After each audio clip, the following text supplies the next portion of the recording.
Je vais commencer par la définition du mot jeûne.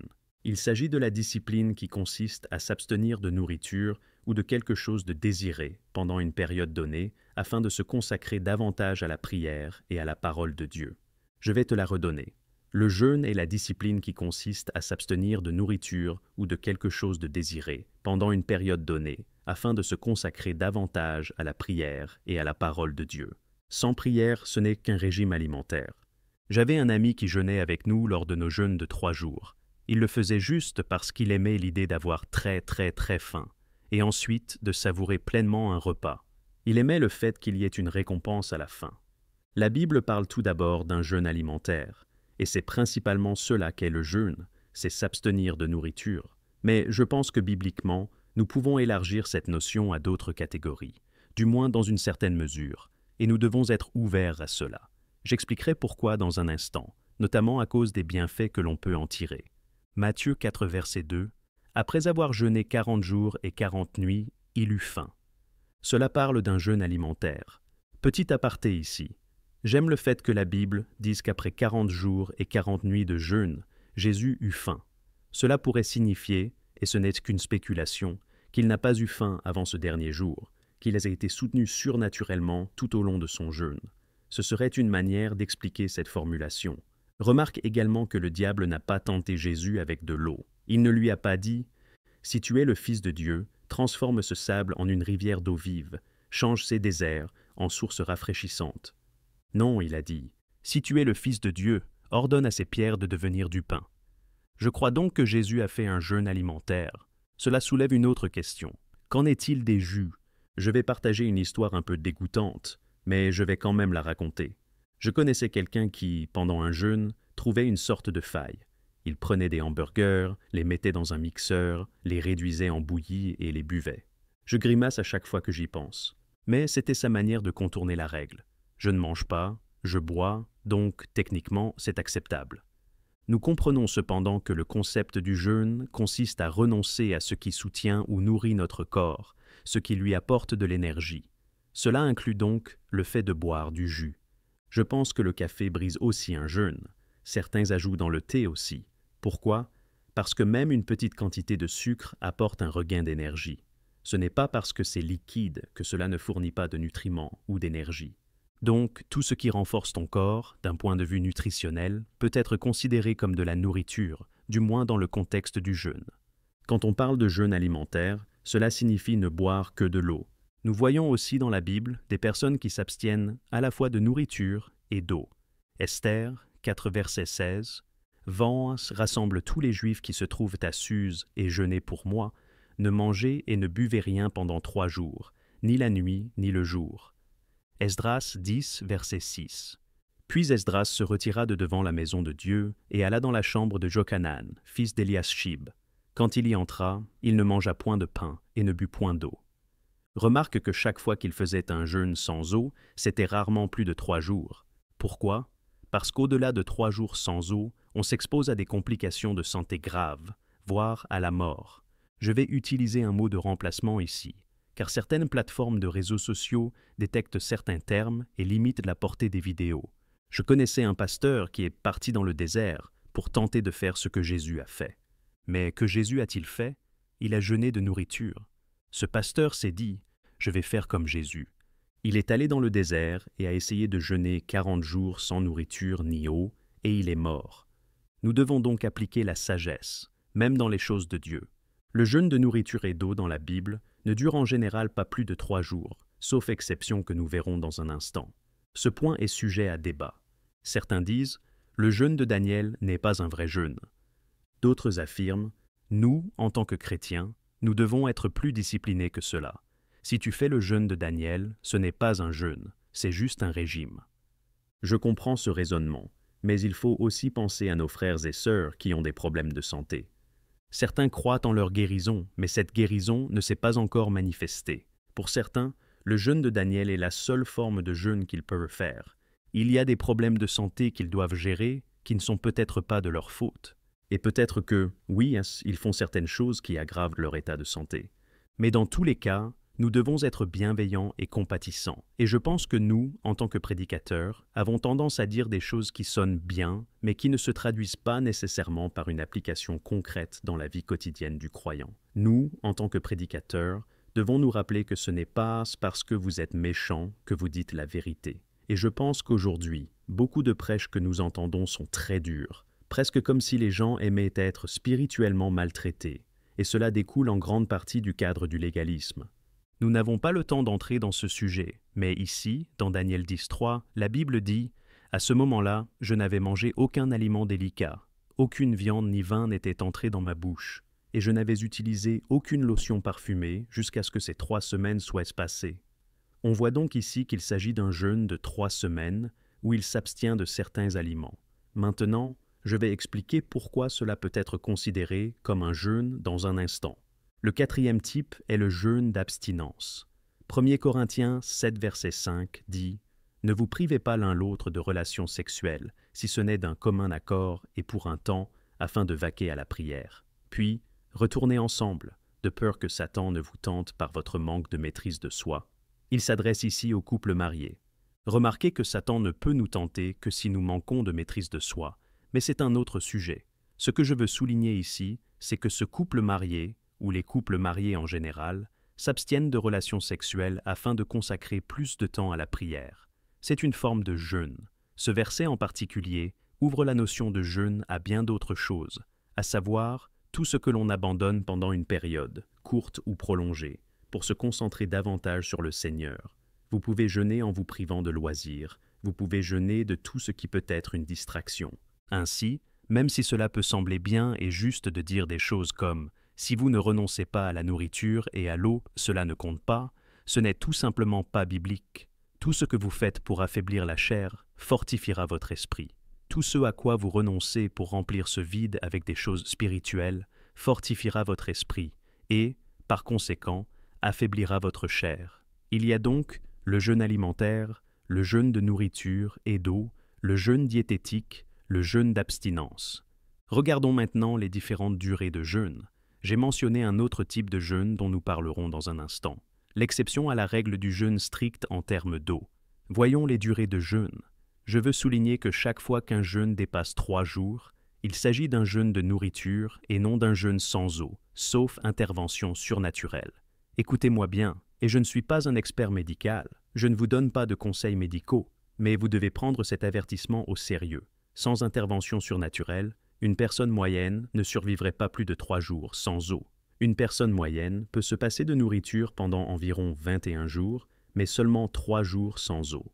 Soyez donc sages, lisez les Écritures, prêtez attention à ce qu'elles disent réellement.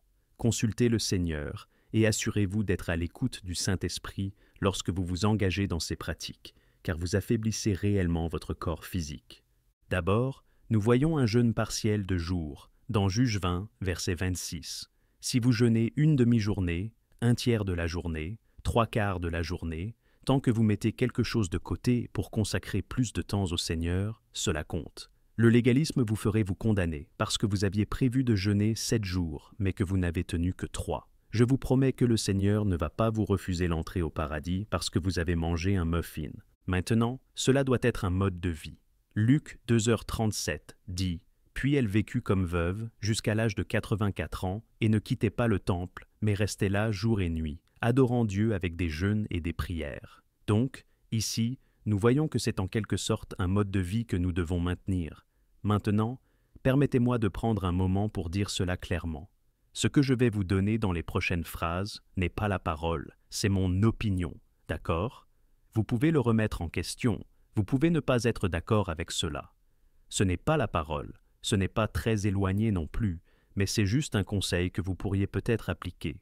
Si vous me demandiez, selon ton opinion, à quelle fréquence un croyant devrait-il jeûner? Voici mon opinion.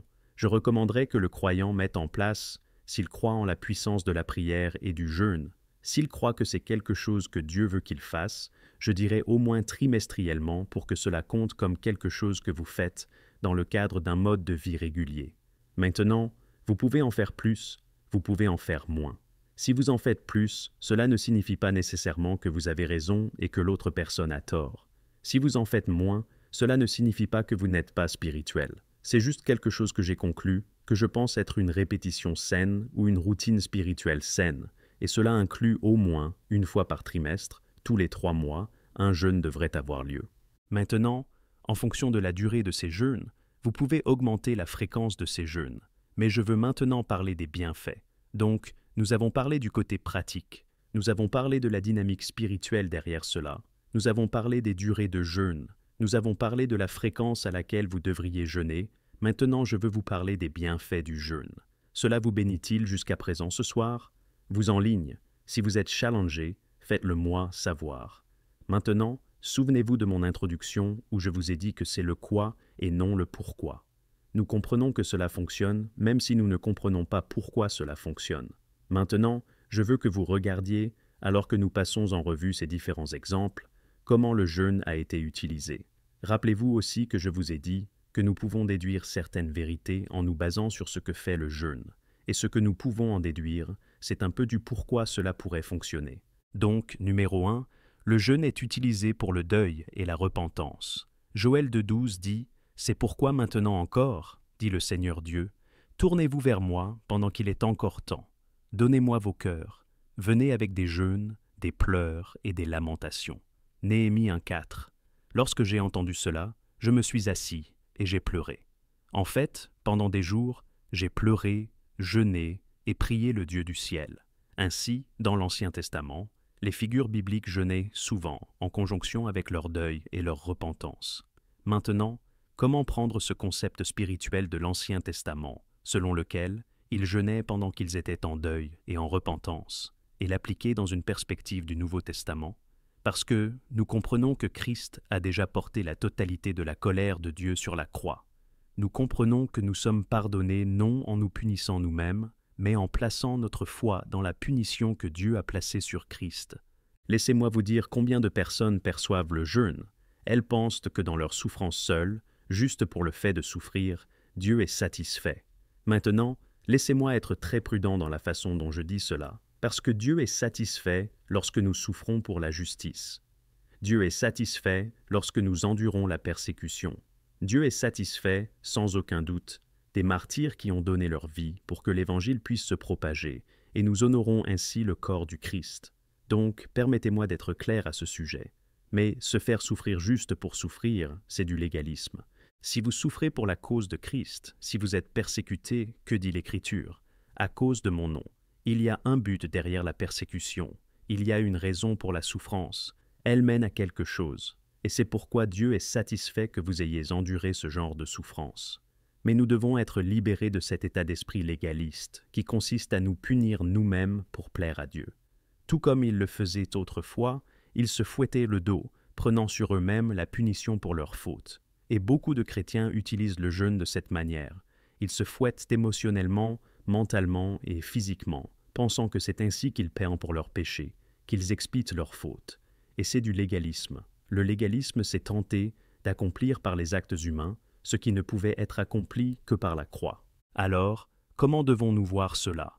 Comment devons-nous appliquer cette vérité maintenant, en prenant l'Ancien Testament, en le filtrant à travers la réalité de la croix et en l'appliquant à aujourd'hui? Je vais vous montrer comment. Rappelez-vous ceci. La chair ne va pas et ne vient pas. Elle se rétrécit et grandit. Vous pouvez chasser un démon, mais vous ne pouvez pas vous chasser vous-même. Vous pouvez être délivré d'une puissance démoniaque, mais si vous traversez une délivrance la nuit, vous vous réveillerez le matin et vous serez toujours là avec vous-même. Vous vous couchez avec vous-même, vous allez au travail avec vous-même, vous roulez en voiture avec vous-même, vous allez à l'église avec vous-même. Vous ne pouvez donc pas chasser la chair. Maintenant, si vous observez et analysez votre comportement, votre processus de pensée menant à un moment de chute, vous pouvez apprendre plusieurs choses sur vous-même. La tentation n'est pas un événement, c'est un processus. Si vous tombez dans le péché le vendredi, c'est parce que lundi, mardi, mercredi et jeudi, votre esprit était dans un endroit où il ne devait pas être. La tentation n'est pas un événement, c'est un processus. Lorsqu'un croyant commence à désobéir à Dieu, il commence à prendre des décisions qui donnent plus d'influence à la chair. Et quand je parle de la chair, je ne parle pas du corps physique, mais de la nature pécheresse. Souvent, lorsque vous voyez le mot « chair » dans les Écritures, parfois il fait référence au corps physique. d'autres fois à la nature pécheresse. Donc, regardez le contexte, c'est la clé. Mais lorsque vous commencez à prendre des décisions qui renforcent l'influence de la chair, vous remarquerez que votre état d'esprit commence à changer. Votre dévotion à la parole devient irrégulière. Votre vie de prière devient irrégulière. Votre assiduité à l'Église devient irrégulière.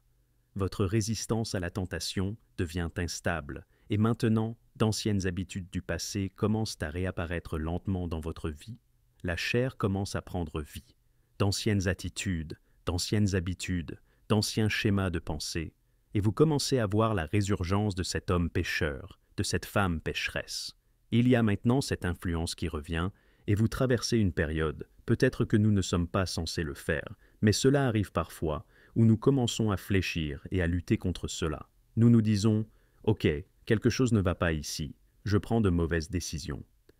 C'est là que le jeûne intervient, parce que pendant tout ce temps, disons que vous avez été dans cette saison pendant 2 semaines. Durant ces 2 semaines, votre chair devient de plus en plus forte et votre esprit devient de moins en moins influent dans votre vie. Alors, vous venez maintenant devant le Seigneur, vous réalisez « Seigneur, ce n'est pas bon. Je remarque que je retourne à cet endroit où je ne devrais pas être. Je remarque d'anciennes habitudes, d'anciens schémas de pensée, d'anciennes attitudes, et je ne veux pas retourner là-bas, Seigneur. Seigneur, pardonne-moi.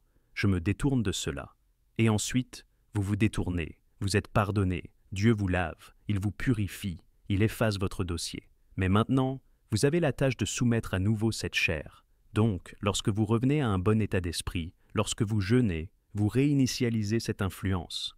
Ainsi, dans le cadre de la repentance, dans le cadre du deuil, le jeûne vous ramène à un état où la chair est affaiblie. Vous vous dites alors, « Ok, tu sais quoi ? » Vous parlez à votre chair comme si c'était une autre personne.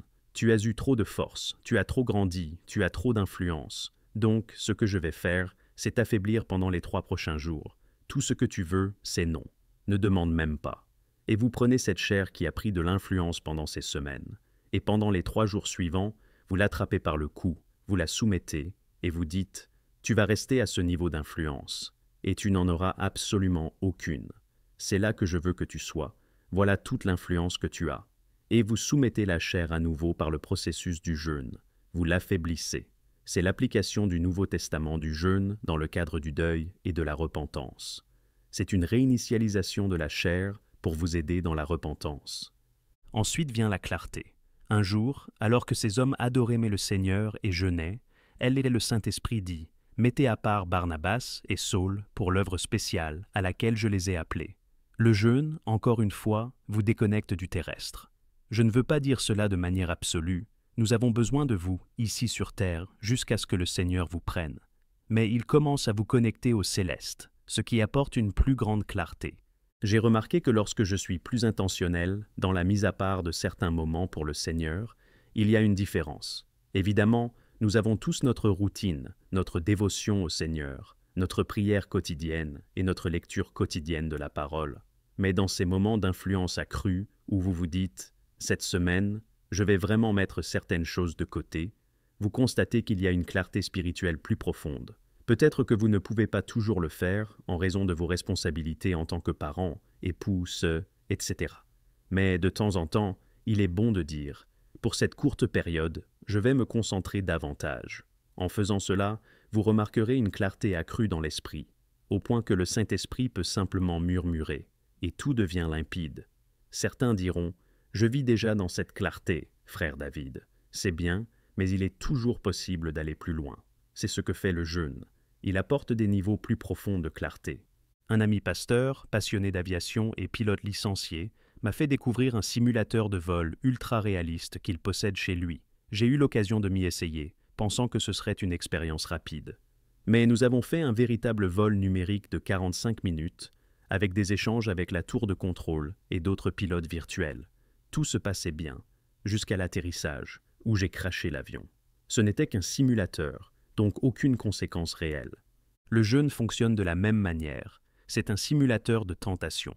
Quand tu jeûnes, ton corps crie famine, la fatigue s'intensifie, l'irritabilité grimpe. Ton esprit est mis à l'épreuve, car tes impulsions naturelles prennent le dessus.